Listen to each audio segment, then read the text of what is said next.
One warm August day, I was driving down I-25 towards our research site just outside of Denver. Looked to my right, and I realized I couldn't see the mountains. This struck me as an odd situation, even though I had only been living in Colorado for about 2 weeks. Turns out I couldn't see the mountains because of wildfire smoke transported all the way from fires in Washington and Oregon.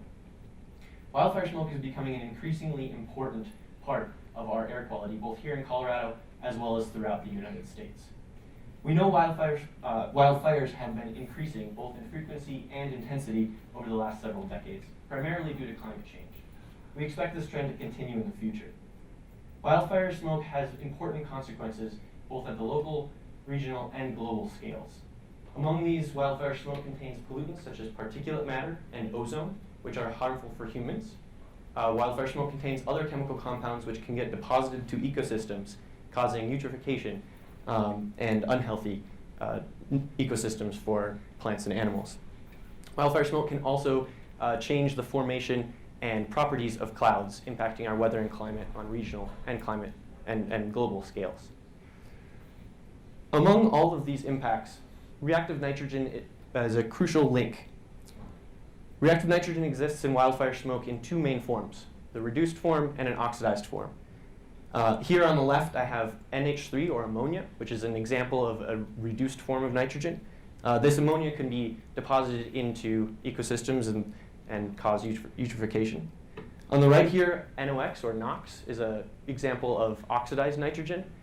This can react with hydrocarbons that are also in wildfire smoke, which can produce the ozone that is harmful for human health.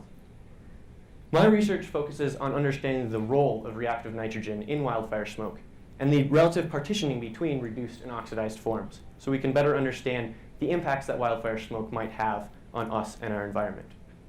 To date, I've used the data that I was gathering down at that research site in Denver to find that wildfire smoke here in Colorado actually can increase our ozone concentration levels by about 15%, which is quite significant because we already have an existing ozone problem. This ozone was primarily formed in the smoke as it was transported here. In the future, I'll be working with the NSF C-130 research aircraft to sample ammonia in wildfire smoke plumes itself. We are very excited about the prospect of learning more about ammonia. There are relatively few ammonia measurements having been made in wildfire smoke itself. In the future, next time you see hazy mountains, hopefully we'll know just a little bit more about how wildfire smoke might affect you and the environments you live in. Thank you.